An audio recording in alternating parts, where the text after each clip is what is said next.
Hello everyone, welcome to my channel, Hegfreeze here. Today I am bringing you 4 amazing entitled parent stories. Keywords include PTSD, backpack theft, graphics card and cruise. Just sit back, relax and enjoy the stories. Entitled kid kicks my dog and entitled mother causes me to have a PTSD episode. Something really funny happened while I was recording this story, which contains dogs. My own golden retriever named Heg decided to bark right as I was reading a dog line. I chose to keep it and run with it. Also, to make all of you happy, I included a picture of him at the end of the video. Now let's jump into the stories. This happened last Friday night when me and my fiancée went over to her parents' house for a family gathering. Backstory: me and my fiancée were invited to a family gathering at her parents' house. They told me that we should bring our 2 German Shepherds because they want to meet our new puppy. Everyone at the gathering is aware of my past and my PTSD to a degree, but they are all aware of the boundaries that I have set, such as no grabbing any part of me unexpectedly because this is one of my triggers. Cast: Mil, soon-to-be mother-in-law. Phil, my soon-to-be father-in-law. F, my fiancé, the best person in the world. EK, entitled kid, fiancé's cousin, 10. EM, entitled mom, fiancé's aunt. Me. Now, let's get to the story. We arrive and everyone says hello and this conversation happens. EK: Hey OP, can I play with your dogs? I hear you got a puppy. Me: Sure, in a minute though, I am talking at the moment and the dogs are in the car. EM: Why did you tell my kid no? He just wants to play. Me: I didn't say no, I said wait a minute so I can talk to Phil. EM: Okay, but make it quick, I want to meet them. About 3 minutes later, I get the dogs out of the car and bring them out back so they can meet everyone. They are super friendly with everyone and very excited to meet them. EK: Puppy! Phil: Oh my god, she's gorgeous! Me: Thank you. EM: I've seen better. I thought you said you got a puppy. She's huge. Me: She's a puppy, she's 5 months old and a German Shepherd, so yeah, she's pretty big. I see EK pulling on the puppy's ears, so I say this. Hey EK, stop doing that, she doesn't like it. EK: I'm allowed to do whatever I want. Mom says so. Everyone audibly groans. This obviously isn't the first time this has happened.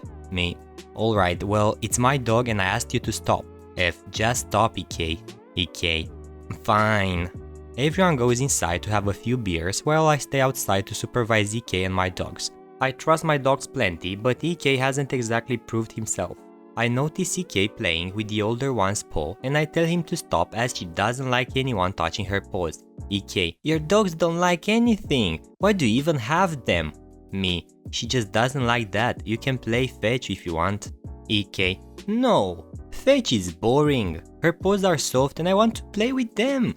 Me: Well, if you want to do that, you should just go inside because she doesn't like it and I won't let you. After hearing the commotion, EM comes outside. EM: Why are you yelling at my kid? Me: He's not treating my animals properly and refuses to listen. EK: Yeah, because they don't like me playing with them. Kicks my puppy. Me: What the hell? Both dogs come over to me. The puppy is limping. Everyone is outside at this point because of the noise. EM: Don't you dare curse on my kid, you idiot. You should be inside with us, you antisocial prick. I'm starting to get anxious and my dogs sense it immediately. They move closer to me and I know I'm close to going over the edge and having a PTSD episode. Me: Please stop yelling. EM grabs my arm and pulls me out of the lawn chair. You don't even deserve to sit if you're going to stay outside like a dog all day. I start slipping into an episode and my fiancée runs over to me as well as my dogs. They try to calm me down and I don't remember anything from this point until about 10 minutes later. The rest is told from my fiancé's point of view. Mil: What the hell did you do, EM? You know OP has PTSD and can't be grabbed like that. EM: He deserved it. He told off my son when he did nothing wrong. Phil: I watched the whole thing. EK was repeatedly told not to do something and he continued to do it until he got yelled at. And once you were there, your son kicked his puppy. He had every right to yell. F: What the hell, EK? You kicked the puppy. EK: The bee deserved it. She wouldn't play with me. Mil, noticing the puppy limping: Leave, EM. EM: No, I am your sister. You can't kick me out. Mil: Actually I can. You hurt my family once again. There is a reason we don't invite you to these things anymore. Phil: Leave. Now. Before we call the police. F: You hurt my husband and our puppy. I think it's time for you to leave. EM slaps my fiancé: How could you love an antisocial prick like that? I bet you don't even get laid. Phil picks EM up and throws her over his shoulder. And now you've hurt my daughter. You're lucky we don't call the police. Leave. I wake up to this after a 10-15 minutes long PTSD episode. Me: Is Athena okay? The name of the puppy. F: She's fine, I'm sorry. I shouldn't have asked you to come, it wasn't fair of me. Me: It's fine, you had no way of knowing, and up until that point I was having a great time, to everyone else. I'm sorry for putting such a burden on all of you. I ruined your nice peaceful get together and I understand if you want me to leave. Mil: No need to apologize, we took a risk inviting EM again and I'm sorry for having you put through this. Phil: Stay, we have dinner, and on the bright side you don't even have to watch EK anymore. We actually had a pretty nice night after that. We had dinner, caught up, and had a few beers. Except for EM, our night didn't have any hiccups. Entitled mother steals a kindergartner's backpack and claims that it's hers. This story takes place about 20 years ago when I was a baby, so this is secondhand from my mother. Cast: J, oldest sister. G, second oldest sister. Mom, a stay-at-home warrior. EM, entitled mother of a K, a child of unknown morals. When J was finally old enough for school, my mom decided to enroll J in kindergarten and G in preschool. The year was going to start soon and mom couldn't imagine that either of them would need to carry very much stuff. So rather than buy backpacks, she decided to make a pair for my sisters. They were identical, to the limit a human can produce, with the exception of being monogrammed for each sister. A huge J and G were sewn on the back side of the bags, using the zigzag setting on my mom's sewing machine. First week of school happens and my mom is waiting in the outdoor cafeteria with all the other parents, waiting for J and G to get out of class. G comes out but is missing her backpack. They can't find it anywhere and G doesn't know what happened. There is nothing that they can do, so they all go home with my mother upset that it's missing. For the time being, she can't make another bag for G, so they scrap something together.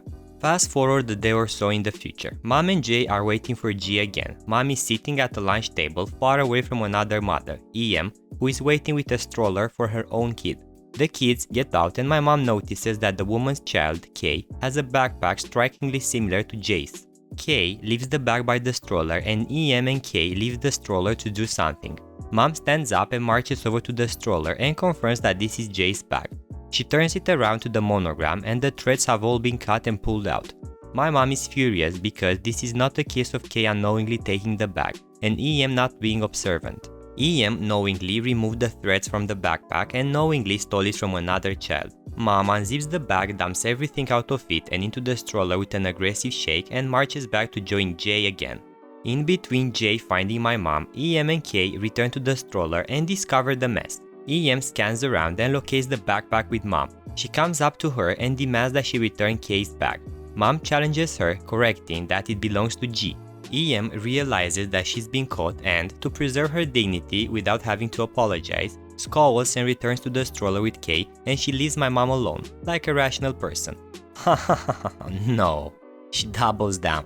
EM objects, saying how she bought that bag specially for K. Mom obviously refuses. She declares that the bag is G's and proclaims that she will not, under any circumstance, be giving her the bag. EM argues and then leaves, returning with the principal, who doesn't need to interact much. For your reading comfort, here is a mock dialogue of how the conversation went. EM: There she is! She stole my kid's backpack and dumped everything out! Mom: This is my J's bag. J lost her bag this week. It's handmade, see? Pointing out the handiwork. EM: No, I made this bag. For K. Mom: You said that you bought it and explain why it looks identical to J's bag if you supposedly made it, showing the pair together. EM huffs: I bought this fabric specifically for K. Ever think that we bought the same kind and used the same pattern? Your daughter lost her bag and you think you can just take K's because they look similar? Mom: Oh yeah? What's K's name? EM: Non-K name. Mom: Then why does it still have the letter G on the back from where you ripped out the seams? She turns it around and shows the principal the back. Even though the threads had been pulled, the holes from the stitch were still there, in the shape of a G. And because my mom used a tight zigzag stitch, it was very easy to trace the shape. See, it's a G for G's name, just like on Jay's backpack. EM doesn't have anything to come back with that. She never admits to stealing it and continues to argue with some convoluted explanation before deciding to be the bigger person and gives up with parting words similar to, if you're going to lie this much and make this big of a deal, then fine, have the stupid backpack.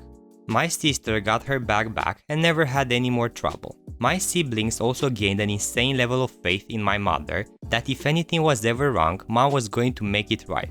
I learned this story when G was reminiscing about how cool mom was back then and mom retold the story. Entitled Mother wants graphics card for free.